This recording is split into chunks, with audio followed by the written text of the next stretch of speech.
അല്ലെങ്കിൽ അംശാവതാരങ്ങൾ ഒരുപാടുണ്ട്. ഇതിലൊക്കെ തന്നെ നമ്മൾ എടുത്തു നോക്കുകയാണെങ്കിൽ അതിലൊക്കെ തന്നെ പറയുന്നത് എന്താണ്? അതുകൊണ്ടാണ് നമ്മൾ പറഞ്ഞത്, നമ്മളിപ്പോ ഈ കഴിഞ്ഞ 28ാമത്തെ ചതുർയുഗമാണ്. ആ ചതുർയുഗത്തില് ഭഗവാൻ കൃഷ്ണനായിട്ട് തന്നെ ഇവിടെ അവതരിച്ചതായിട്ട് നമുക്ക് കാണാൻ സാധിക്കും. ശ്രീരാമചന്ദ്രമൂർത്തി അവതരിച്ചത് 24ാമത്തെ ചതുർയുഗത്തിലായിട്ട് പറയുന്നുണ്ട്. അപ്പൊ ഇതെല്ലാം തന്നെ ഭഗവാനിൽ നിന്നാണ് വരുന്നത്.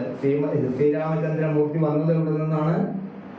ഇതേ കൃഷ്ണനിൽ നിന്നാണെന്ന് ശാസ്ത്രം പറയുന്നത്. പക്ഷെ പലരും എന്ത് ചെയ്യുന്നു? കൃഷ്ണനെ വിഷ്ണുവിന്റെ അവതാരമായിട്ടാണ് കാണുന്നത്. അവർ ചിന്തിക്കാനുള്ള കാരണം എന്താണെന്നാ പറയുന്നത്? കൃഷ്ണന് 2 കൈയേ ഉള്ളൂ അല്ലേ?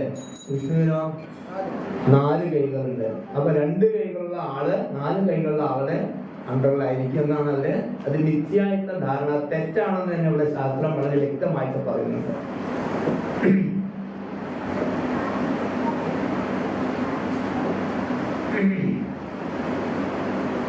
പിന്നെ അങ്ങനെയാണെങ്കിൽ പിന്നെ കൃഷ്ണനെ എന്തുകൊണ്ടാണ് ഭഗവാൻ എന്ന് പറയുന്നത് അല്ലെ?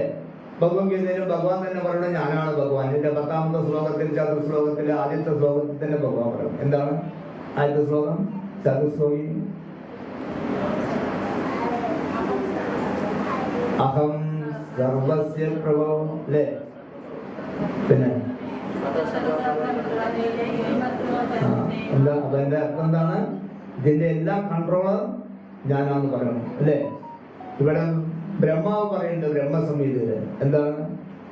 ഈശ്വര പരമകൃഷ്ണ സച്ചിദാനന്ദ വിഗ്രഹ അനാദിരാദിർ ഗോവിന്ദ സർവകാരണകാരൻ. ഈശ്വര പരമകൃഷ്ണ, ഈശ്വരന്മാര് ഒരുപാട് ഈശ്വരന്മാരുണ്ട് നമുക്ക് അല്ലെ? എത്രയുണ്ട് നമുക്ക് ഈശ്വരന്മാര്? അതിൽ പരമകൃഷ്ണ, ഏറ്റവും പരമമായിട്ടുള്ളത് അല്ലെങ്കിൽ ഏറ്റവും ശ്രേഷ്ഠമായിട്ടുള്ള ആളാണ് കൃഷ്ണ എന്നാണ് പറയുന്നത്. അദ്ദേഹത്തിന്റെ വിശേഷണങ്ങൾ കൊടുക്കും. ഈശ്വര പരമകൃഷ്ണ സച്ചിദാനന്ദ വിഗ്രഹ, സച്ചിദാനന്ദ സ്വരൂപനാണ്. വേറെ ആർക്കും ആ സ്വരൂപം ഇല്ലാത്തതാണ്. പിന്നെ ഒരു സ്വരൂപം ഉണ്ടാക്കുള്ളൂ, നമ്മൾ ആത്മാക്കൾക്ക് മാത്രമേ ഉള്ളൂ അല്ലെ? ഭഗവാന്റെ അതേ സ്വരൂപമാണ് നമുക്ക്. എന്താ? സച്ചിദാനന്ദ സ്വരൂപം. ബാക്കിയുള്ളതൊന്നും സച്ചിദാനന്ദ സ്വരൂപമില്ല. അപ്പോ സച്ചിദാനന്ദ സ്വരൂപം, പിന്നെന്താണ്? സച്ചിദാനന്ദ വിഗ്രഹം, അനാദിർ ഗോവിന്ദ സർവകാരണകാരൻ. എല്ലാത്തിന്റെയും കാരണഭൂതന്മാരാണ് ഭഗവാനാണെന്ന് ബ്രഹ്മാവ് പറയുന്നത്. അപ്പൊ ഇതൊക്കെ നമ്മൾ കാരണം അതൊക്കെ പറയുന്നത് നമ്മൾ വിശ്വസിച്ചേ മതിയുള്ളൂ. നമ്മള് സാധാരണ വ്യക്തികളല്ല പറയുന്നത് അല്ലെ? അപ്പൊ ഇവിടെ എന്താണ് പറയാൻ കാര്യം? ഇതെല്ലാം പരിപൂർണമായിട്ട് കൃഷ്ണന് മാത്രം യോജിക്കുന്ന കാര്യങ്ങളാണെന്നാ പറയുന്നത്. അത് അതേസമയം നമ്മൾ അവിടുന്ന് താഴേക്ക് വരുന്ന സമയത്ത്, ദേവന്മാരിലേക്ക് നമ്മൾ വരുന്ന സമയത്ത് അവരൊന്നും നമ്മൾ ഭഗവാനെ വിളിക്കാറില്ല. വിളിക്കുന്നത് തെറ്റാണെന്ന് പറയും. എന്നാൽ ചിലപ്പോൾ നമുക്കറിയാം പല ആൾക്കാരും ശിവഭക്തന്മാരും ശൈവന്മാരായിട്ടുള്ള ആൾക്കാര് അവരൊക്കെ മഹാദേവനെ എന്ത് വിളിക്കാറുണ്ട്? ഭഗവാൻ എന്ന് വിളിക്കാറുണ്ട് എന്നാ പറയുന്നത്. അത് അവരുടെ ആ ഒരു നമുക്ക് ശിവപുരാണത്തെ എടുത്ത് നോക്കിയാൽ കാണാൻ സാധിക്കും. പക്ഷേ ഇവിടെ പറയാണ് ഈ കൃഷ്ണൻ ഭഗവാനായതുകൊണ്ട് അദ്ദേഹത്തിൽ നിന്ന് വരുന്ന അവതാരങ്ങൾ ഭഗവാൻ തന്നെ. അദ്ദേഹത്തിൽ നിന്ന് വരുന്ന ഏത് അവതാരങ്ങളും നമുക്ക് എന്ത് വിളിക്കാം? ഭഗവാൻ എന്ന് വിളിക്കാൻ സാധിക്കും. പക്ഷെ മറ്റുള്ള അവതാരങ്ങൾ, മറ്റുള്ള പിന്നെ ദേവന്മാരെയോ മറ്റോ നമ്മൾ ഭഗവാനെ സാധാരണയായിട്ട് വിളിക്കാറില്ല എന്ന് പറഞ്ഞു. അപ്പൊ അതുകൊണ്ടാണ് കൃഷ്ണനെ മാത്രമേ നമ്മൾ ഇവിടെ ഭഗവാൻ എന്ന് വിളിക്കാറുള്ളൂ. അതുകൊണ്ടാണ് കൃഷ്ണസ്തു ഭഗവാൻ സുവൻ ഇവിടെ പറയാൻ കാരണം. അതേസമയത്ത് ഇവിടെ പറയാണ് ഭാഗവത സന്ദർഭം എന്ന് പറഞ്ഞ ഒരു ഗ്രന്ഥമുണ്ട്. അതില് ഭഗവാൻ എന്നുള്ള വാക്കിനെ കുറിച്ച് വ്യക്തമായിട്ട് പറയുന്നുണ്ട്. എന്താണ് ഭഗവാൻ? ഇവിടെ ഭഗവാൻ അല്ലേ? 3 അക്ഷരം. ഏതാണ്? ബ എന്ന് പറഞ്ഞാൽ എന്താണ്? അത്ര ഭർത്ത എന്നാണ് അർത്ഥം. ഭർത്താവ് എന്ന് പറഞ്ഞാൽ ഭർത്താവ് എന്ന് തന്നെ അർത്ഥം അല്ലെ? എന്താ കാരണം? ഇവിടെ ഭർത്താവിന്റെ ജോലിയാണ് ആര് ചെയ്യുന്നത്? ഭഗവാൻ ചെയ്യുന്നത്. എന്താണത്? ഭർത്താവിന്റെ ജോലി പോഷിപ്പിക്കല്ല, മറ്റുള്ളവരെയൊക്കെ പോഷിപ്പിച്ചെടുക്കുക. പിന്നെയോ ഗ എന്ന് പറഞ്ഞാലോ ഗമയിത എന്ന് പറയും. ഗമയിത എന്ന് പറഞ്ഞ വാക്കിന്റെ അർത്ഥം എന്താണ്? എല്ലാ ഗുണങ്ങളെയും സൃഷ്ടിക്കുന്ന ആളാണ് ഗമയിത. പിന്നെ അല്ലെങ്കിൽ അതിന് വേറെ പേര് നമ്മൾ പറയാറുണ്ട്. എന്താണ് നമ്മൾ പറയാറ്? ബ്രഹ്മ വിഷ്ണു മഹേശ്വരൻ. അവിടെ വിഷ്ണുവിന്റെ ഡ്യൂട്ടി എന്താണ്?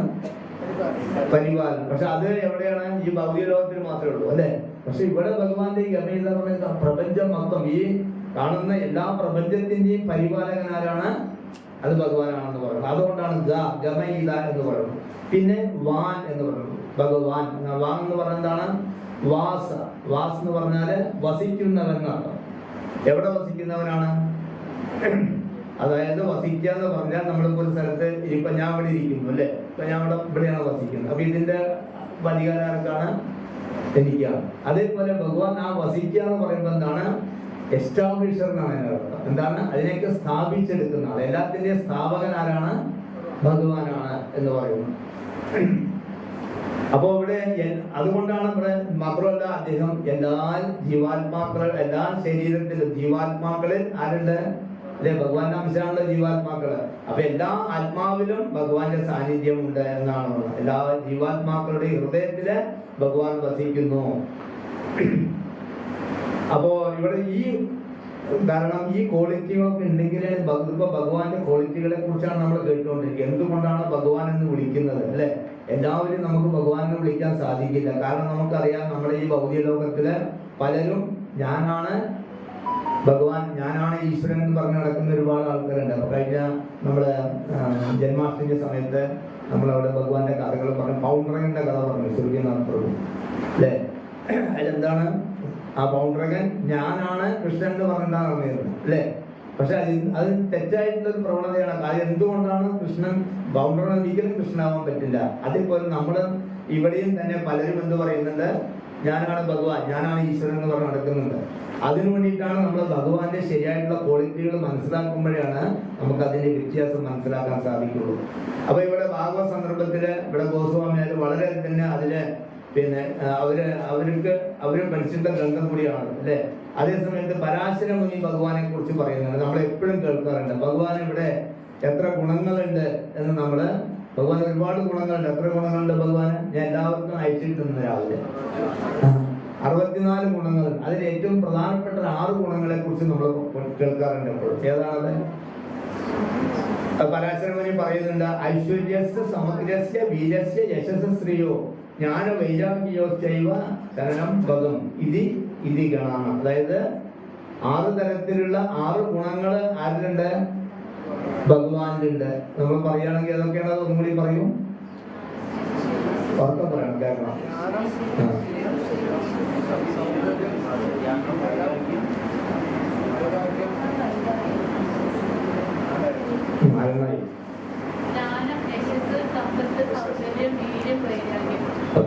അപ്പൊ 6 തരം ഗുണങ്ങള് ആർക്കുണ്ട്?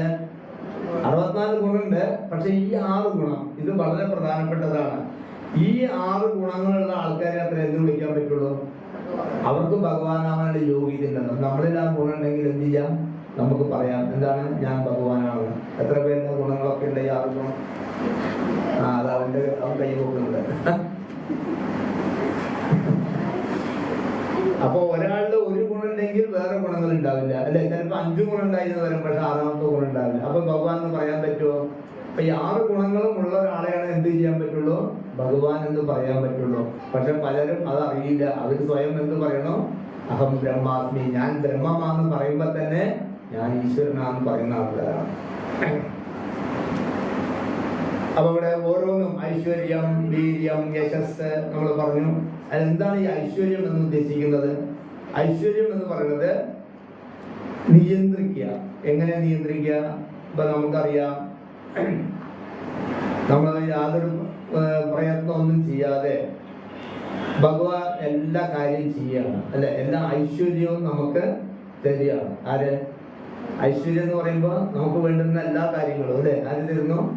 അതെങ്ങനെ നമ്മൾ ചോദിച്ചിട്ടല്ല, ഭഗവാൻ സ്വയം നമുക്ക് തന്നുകൊണ്ടിരിക്കുക. കാരണം ഭഗവാൻ തന്നെ പറയുന്നുണ്ട്, എന്താണ്? ഇതെല്ലാം ഞാനാണ് എന്റെ കൺട്രോളർ എന്ന് പറഞ്ഞു. അതേപോലെ തന്നെ മറ്റേ ഈശാവാസ്യ സിദ്ധാന്തത്തിൽ പറയുന്നുണ്ട്, ഈശാവാസി ഇതം സർവം യത്കിഞ്ചൻ ജഗതാം ജഗത് തേന തെക്കുവനെ പുഞ്ചിതാമാകൃത കസ്യസിദ്ധരം. അപ്പൊ ഇതെല്ലാം ആരിൽ നിന്നാണ് വരുന്നത്? ഭഗവാനിൽ നിന്നാണ് വരുന്നത്. അത് മനസ്സിലാക്കുമ്പോഴാണ് നമ്മൾ ഒന്നും ചെയ്യുന്നില്ല. അല്ലെ, നമ്മളെല്ലാം മടിയന്മാരാണ്, പ്രത്യേകിച്ചും കലിയുഗത്തിലുള്ള ആൾക്കാർ. അപ്പൊ നമ്മളൊന്നും ചെയ്യുന്നില്ല. പക്ഷെ ഭഗവാൻ എന്ത് ചെയ്യുന്നു? കണ്ടറിഞ്ഞ് നമുക്ക് തന്നിട്ടുണ്ട്.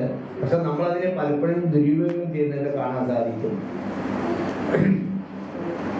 അതേപോലെ തന്നെ ഭഗവാന്റെ വീര്യം എന്ന് പറയുന്നത് എന്താണ്? ആ വീര്യം എന്ന് പറയുന്ന അചിന്തനീയമായ ശക്തികളെല്ലാം എല്ലാ പ്രപഞ്ചത്തിനും വ്യാപിക്കുകയും അത് അളവറ്റ അവതാരങ്ങളായി വികസിക്കുകയും ചെയ്തത് ഭഗവാന് മാത്രമേ സാധിക്കുള്ളൂ. അല്ലെ, വേറെ നമുക്ക് സാധിക്കുമോ? നമ്മളിപ്പോ ഇവിടെ ഇരുന്നാൽ വേറെത്തേക്ക് പോകണം, നമ്മൾ തന്നെ എഴുന്നേറ്റ് പോകണം. ഭഗവാൻ അതിന്റെ ആവശ്യമില്ല. ഭഗവാൻ എവിടെ ഇരിക്കണമെന്ന് വെച്ചാൽ അവിടെ ഇരുന്നു കൊണ്ട് തന്നെ എല്ലാ സ്ഥലത്തും എത്താൻ ഭഗവാൻ. അതുകൊണ്ട് ഭഗവാൻ സർവ്വവ്യാപിയാണ്. അല്ലെ, പിന്നെ മൂന്നാമത്തെ യശസ് എന്താണ്? ഭഗവാൻ ശരീരം കൊണ്ടും ഇന്ദ്രിയങ്ങൾ കൊണ്ടും മനസ്സുകൊണ്ടും വാക്കുകൊണ്ടുമുള്ള എല്ലാ നല്ല ഗുണങ്ങളും കൈക്കൊള്ളുന്നു. അത് അവിടെയാണ് ഇത് പറയുന്നത്. നമ്മളൊരു വീട്ടിൽ നമ്മുടെ വീട്ടിലിരിക്കുകയാണെങ്കിൽ അവിടെ തന്നെ ഇരിക്കാൻ പറ്റുള്ളൂ. പക്ഷെ ഭഗവാനെ സംബന്ധിച്ചിടത്തോളം ഭഗവാൻ തന്റെ സ്വന്തം ധാമത്തിൽ ഇരുന്നു കൊണ്ട് തന്നെ ഭഗവാൻ എല്ലാ സ്ഥലത്തും എത്താൻ സാധിക്കുന്നതാണ്. അതുകൊണ്ടാണ് അത് മറ്റുള്ളവർ ഭഗവാൻ എന്ന് പറയുന്നവർക്ക് അതിന് സാധിക്കുമോ എന്ന് നമ്മളൊന്ന് ചെക്ക് ചെയ്താൽ മതി. സാധിക്കുമെങ്കിൽ ശരിയായിരിക്കും അല്ലേ? വീട്ടിലിരുന്നിട്ട് ഞാൻ ഭഗവാനെന്ന് പറഞ്ഞിട്ട് അതേ സമയത്ത് എവിടെ എത്താൻ സാധിക്കണം? അവർക്ക് എവിടെയാണ് എത്തേണ്ടത് അവിടെ എത്താൻ സാധിക്കണം. അതിന് ബസ് കയറി പോകേണ്ടി വരും, അതിന് കാറ് പിടിച്ച് മുന്നിൽ. പക്ഷെ ഭഗവാൻ അത് വേണ്ട. ഭഗവാൻ അവിടെ ഇരുന്നാൽ തന്നെ ഭഗവാൻ എവിടെ വേണമെങ്കിൽ എത്താൻ സാധിക്കുന്നുള്ളതാണ്. അപ്പൊ അങ്ങനെയുള്ള കാര്യങ്ങൾ നമ്മളിവിടെ കണ്ടുകൊണ്ടിരിക്കുകയാണ്. അപ്പൊ അത് ചെറിയ വ്യക്തികൾക്ക് മാത്രം ചേരുന്നതാണെന്നാ പറയുന്നത്. പക്ഷെ ഇവിടെ ശരിയായിട്ടുള്ള ആ ഭഗവാൻ എന്ന് പറയുന്നത് ശ്രീകൃഷ്ണ ഭഗവാൻ തന്നെയാണ്. പിന്നെ ശ്രീ എന്ന് പറയുന്നതാണ് എല്ലാ ഭാഗ്യവും സൗന്ദര്യവും അത്രയും രൂപലാവണ്യവും ആർക്കുണ്ട്? ഭഗവാനുണ്ട്. ഭഗവാന്റെ അത്ര തന്നെ എന്താ പറയാ സൗന്ദര്യം വേറെ ആർക്കില്ല. ബ്രഹ്മസംഹിതത്തിലല്ലേ 1000 ഗന്ധർവന്മാരുടെ അല്ലെ കാമദേവന്മാരുടെ സൗന്ദര്യമാണ് ആർക്ക്? അത് പറയുന്നുണ്ട്, നോക്കാനേ പറ്റില്ല. കന്ദർപ്പ കോടി കമനീയ വിശേഷങ്ങൾ അല്ലെ. അപ്പൊ ആയിരക്കണക്കിന് ഇവരുടെ കാമദേവന്മാരുടെ കാമദേവനെ കണ്ടാൽ തന്നെ നമ്മൾ മോഹിക്കത്ര അത്രയും സൗന്ദര്യമാണ്. അപ്പൊ ആയിരക്കണക്കിന് കാമദേവന്മാർ സൗന്ദര്യം എന്ന് പറഞ്ഞാൽ എന്താണ്? നമ്മളെ അത്രയും മോഹിപ്പിക്കും, അത്രയും സൗന്ദര്യമുള്ള ആളാണ് ഭഗവാൻ എന്ന് പറയുന്നത്. അതിനൊരു കഥ പറയുന്നുണ്ട്. എന്താണ്? വൃന്ദാവനത്തിലെ അവിടെ മദൻ എന്ന സ്ഥലമുണ്ട്. അവിടെ മദൻ എന്ന് പറഞ്ഞ ആരാണ്? ഗന്ധർവൻ അല്ലെ. ആ ഗന്ധർവൻ അവിടെ ചെല്ലാണ്. അവിടെ ഗന്ധർവൻ ചെറിയ ഒരു പരിപാടി അമ്പ ചെയ്ത് കഴിഞ്ഞാൽ അവരെ തമ്മിൽ അടുപ്പിക്കാനുള്ള ശിവന്റെ കാര്യത്തിലൊക്കെ ചെയ്തിട്ടുണ്ട്. അപ്പൊ ഈ മദൻ അവിടെ ചെന്ന് നോക്കുമ്പോ രാധയും കൃഷ്ണനും കൂടെ അവിടെ അങ്ങനെ ഇരിക്കുകയാണ്. അപ്പൊ മദന് തോന്നി എന്താണ് ഒരു അസ്ത്രം വിട്ടേക്കാം ഇവരൊന്ന് യോജിപ്പിക്കാൻ വേണ്ടിയിട്ട് വിചാരിച്ച് തന്റെ അമ്പും വില്ലൊക്കെ എടുത്തു. 4-5 അമ്പ് ഉണ്ടത്രയില്ല. അത് അമ്പും വില്ലൊക്കെ എടുത്തിട്ട് എന്താണ് പിന്നെ കാമദേവൻ മനസ്സിലെങ്ങനെ ചെയ്തിട്ട് ഞാൻ എന്താ പറയാ ഞാണോ അല്ലെ അത് പിടിച്ചിങ്ങനെ വലിക്കാൻ നിൽക്കുകയാണ്. അവിടെ രാധാറാണി ശ്രീകൃഷ്ണനും കൂടെ അങ്ങനെ പിന്നെ സംസാരിച്ചു കൊണ്ടിരിക്കുകയാണ്. അപ്പോഴാണ് തോന്നൽ വന്നത്. അപ്പൊ ആ അസ്ത്രം എടുത്തിട്ട് പിന്നെ അസ്ത്രം അവരുപയോഗിക്കുന്നത് കരിമ്പാണ്. അതെടുത്തിട്ട് ഇങ്ങനെ വായിക്കാൻ നിൽക്കുകയാണ്. വലിച്ച് കൃഷ്ണന്റെ അടുത്തേക്ക് കൃഷ്ണനെ ഫോക്കസ് ചെയ്തു വലിക്കാൻ വേണ്ടിയിട്ട്. അപ്പൊ അത് നോക്കുന്ന സമയത്ത് കൃഷ്ണനെ കണ്ടു. കൃഷ്ണനെ കണ്ട സമയത്താണ് കാമദേവൻ എന്ത് തോന്നിയത്? ആകൃഷ്ണൻ എന്ന് പറഞ്ഞാൽ താൻ ഉദ്ദേശിച്ച പോലുള്ള ആളല്ല കൃഷ്ണൻ. എന്താണ്? അത്രയും മനോഹരമായിട്ടുള്ള മുഖമാണ്. ആ മുഖത്തേക്ക് നോക്കുമ്പോ തന്നെ ഈ കാമദേവൻ ബോധം കെട്ടുകൊള്ളുന്നത് അതിൽ മയങ്ങിയിട്ട് സ്ഥലകാല ബോധമില്ലാതെ. അപ്പോ ഇവിടെ പറയാണ് ഫോക്കസ് ചെയ്ത് ഭഗവാന്റെ മുഖത്തേക്ക് നോക്കിയപ്പോൾ തന്നെ ആ സൗന്ദര്യത്തിന് മതിമയങ്ങിയിട്ടാണ് അത്ര ആരും ബോധം കെട്ടുകൊള്ളത്. എന്റെ മകനെ വീണ് പോയെന്നാ പറഞ്ഞത്. അപ്പൊ ഭഗവാന്റെ സൗന്ദര്യത്തിൽ നമുക്ക് ആർക്കും എടുത്തു പറയാൻ പറ്റാത്ത അത്രയും സൗന്ദര്യമാണ് ഭഗവാനെ എന്നാണ് പറയുന്നത്. അതുകൊണ്ടാണ് ഇത്ര ഗോപികമാർക്കൊക്കെ ഭഗവാൻ ഇത്രയും ഇഷ്ടം. ഗോപികമാർക്കല്ല എല്ലാ സ്ത്രീകൾക്കും ഭഗവാൻ ഇഷ്ടമാണ് പറയുന്നത് അല്ലെ. ഭഗവാൻ ഇഷ്ടമല്ല കൃഷ്ണനെ ഇഷ്ടമില്ലാത്ത എത്ര പേരുണ്ടല്ലേ? എന്താ എല്ലാവർക്കും നല്ല ഇഷ്ടമാണെന്ന് പറയണത്. അതുകൊണ്ടാണ്. അപ്പൊ അതുകൊണ്ടാണ് അവിടെ പറയണത് എന്താണ്? കൃഷ്ണനെ ഇഷ്ടമില്ലാത്തവരെ വളരെ അപൂർവമായിട്ടേ കാണാൻ കഴിയുന്ന അത്രയും ആൾക്കാർക്കും ആരെ ഇഷ്ടമാണ്? ആരെ ഇഷ്ടമല്ലെങ്കിലും കൃഷ്ണനെ ഇഷ്ടമാണ്. കാരണം കൃഷ്ണന്റെ സൗന്ദര്യം അത്രയ്ക്കുണ്ട്. ഒരിക്കല് കൃഷ്ണൻ തന്നെ തന്റെ സൗന്ദര്യം ഇവിടെ വെച്ചിട്ട് കാണണ്ടായിരുന്ന പറഞ്ഞു. അവിടെ കണ്ടപ്പോ കൃഷ്ണൻ തന്നെ ചിന്തിച്ചു എന്താണ് ആ സൗന്ദര്യം കണ്ടി മതിമറന്നു പോയതായിട്ട് ഭാഗവത്തിൽ നമുക്ക് സ്ഥലത്ത് കാണേണ്ടത്. അപ്പൊ ഇവിടെ എന്താ ചുരുക്കത്തിൽ പറയുന്നത്? നമ്മൾ ഈ 6 കാര്യങ്ങളിൽ ഇപ്പൊ നമ്മൾ 4 കാര്യങ്ങളെ കുറിച്ച് പറഞ്ഞു. 5ാമത്തതാണ് ജ്ഞാനം. ആ ജ്ഞാനം എന്താണ്? അദ്ദേഹം സർവജ്ഞാനിയാണ് അല്ലെ. എല്ലാം അറിയാവുന്ന അദ്ദേഹത്തിൽ നിന്നാണ് ഈ ജ്ഞാനം മൊത്തം നമുക്ക് കിട്ടിയിരിക്കുന്നത്. ഭഗവത്ഗീതയിൽ പറയുന്നില്ലേ എന്താണത്? ഞാൻ തന്നെയാണ് എല്ലാ വേദങ്ങളും ഉണ്ടാക്കിയിട്ടുള്ളത്. ഞാൻ തന്നെയാണ് വേദത്തിൽ കൂടെ അറിയപ്പെടുന്ന ആള് ഞാനാണ്. ഞാൻ അറിയാമുണ്ടാകും അല്ലെ. വേദ സർവേ അഹമേ വേദ്യോ അപ്പൊ എല്ലാം ഭഗവാൻ, കാരണം നമുക്കറിയാം ആദ്യം ബ്രഹ്മാവിനെ സൃഷ്ടിച്ചു, ആ ബ്രഹ്മാവിന് വേദങ്ങൾ കൊടുത്തു. അന്ന് വേദം ഒന്നേ കൊടുത്തുള്ളൂ പറഞ്ഞത്, ബ്രഹ്മാവിനെ 4 മാറ്റി എന്ന് പറഞ്ഞു. പിന്നെ അതിന് ഒരുപാട് ഉപവേദങ്ങൾ ഉണ്ടായി, ഇതൊക്കെ ശാസ്ത്രം പറയുന്നുണ്ട്. എന്തായാലും ആ ജ്ഞാനം ആദ്യം പകർന്നു കൊടുത്തു. അപ്പൊ ഈ എല്ലാ ജ്ഞാനവും ആരിലുള്ളത് നിക്ഷിപ്തമായിരിക്കുന്നത്?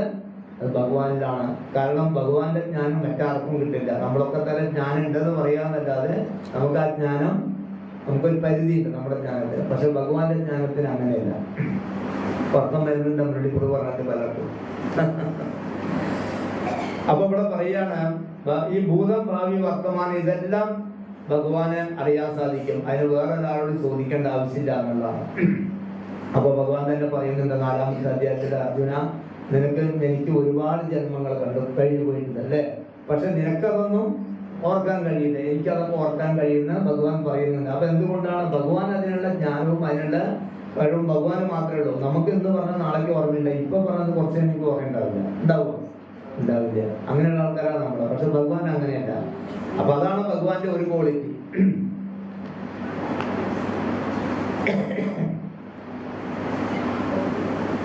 ഭഗവത്ഗീതയിൽ കൂടെയൊക്കെ പല ജ്ഞാനം ഭഗവാൻ അർജുനന് ഉപദേശിച്ചു കൊടുക്കുന്നതായിട്ട് നമുക്ക് കാണാൻ സാധിക്കും.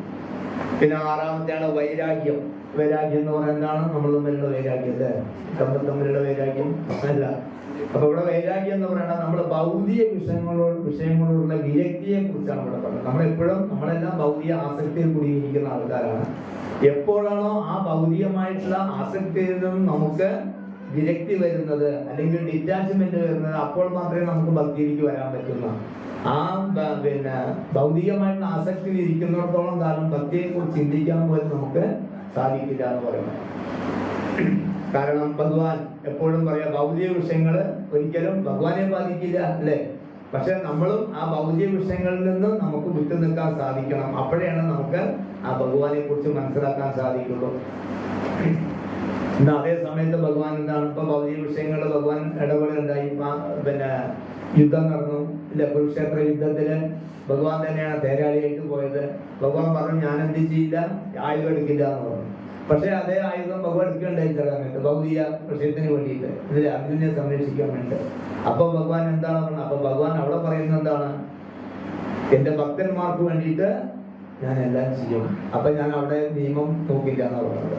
കാരണം ഭഗവാൻ അതിന്റെ നേരെയാണ്. ഭഗവാൻ എന്ന് പറഞ്ഞാൽ അതീന്ദ്രിയ അവസ്ഥയിലുള്ള ആളാണ്. ഈ ഭൗതികമായിട്ടുള്ള ചിന്തകളോ ഭൗതികമായിട്ടുള്ള പ്രവൃത്തികളോ ഭഗവാനെ ബാധിക്കില്ല. ഭഗവാൻ എപ്പോഴും അതിന്റെ മേലെ നിൽക്കുന്ന ആൾക്കാർ. നമുക്ക് തന്നെ അറിയാം, അർജുനനും ഭഗവാനും കൂടെയാണ് യുദ്ധക്കളത്തിലേക്ക് പോകുന്നത് അല്ലെ.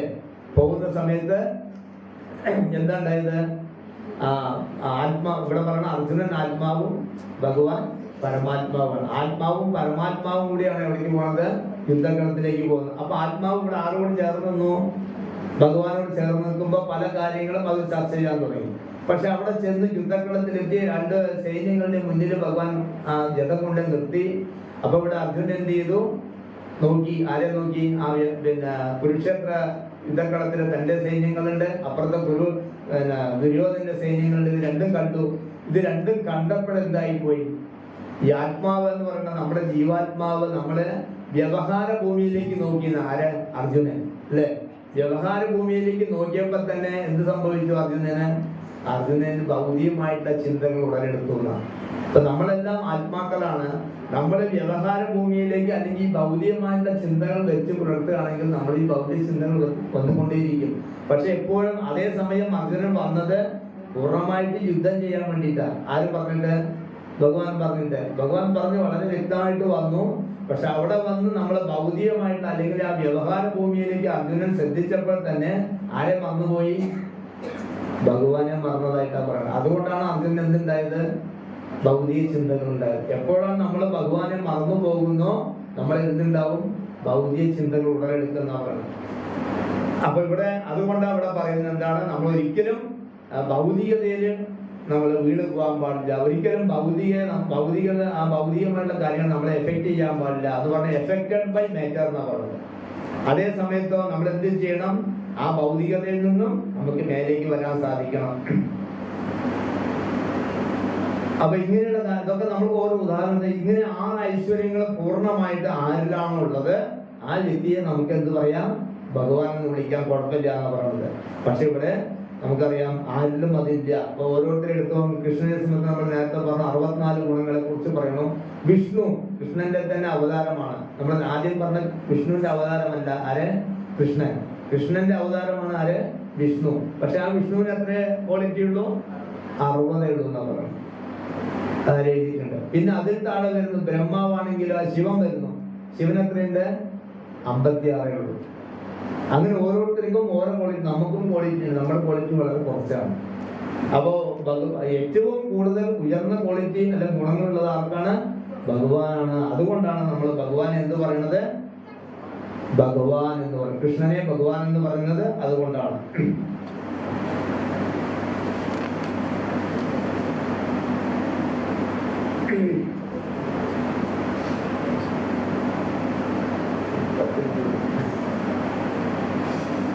അപ്പൊ ഇവിടെ പറയുന്നത് നമ്മള് ദൈവമാണെന്ന് ഒരിക്കലും ആരെങ്കിലും പറഞ്ഞിട്ടുണ്ടെങ്കിൽ ഇനി പറയരുത്, അത് വിജയിത്താണെന്ന് അർത്ഥം അല്ലേ? നമ്മൾ പറയണമെങ്കിൽ നമുക്ക് എന്ത് വേണം? ഏത് ക്വാളിറ്റി? മിനിമം 6 ക്വാളിറ്റികളും വേണം. അപ്പോഴാണ് പറയാൻ പാടുള്ളൂ കേട്ടോ. ഈ കാര്യം പറയരുത്, ആരെങ്കിലും പറഞ്ഞ് നോക്കത്തിന് കൂടി പറഞ്ഞോട്ടുണ്ട്. അപ്പൊ ഇവിടെ പറയാണ് നമ്മളെല്ലാം ഭഗവാന്റെ അംശമാണ്. ഇതിന്റെ ചെറിയൊരു അംശം നമുക്കറിയാം. ആത്മാവിന്റെ വലിപ്പമൊക്കെ ഭഗവത്ഗീതയിൽ പറയുന്നുണ്ട്.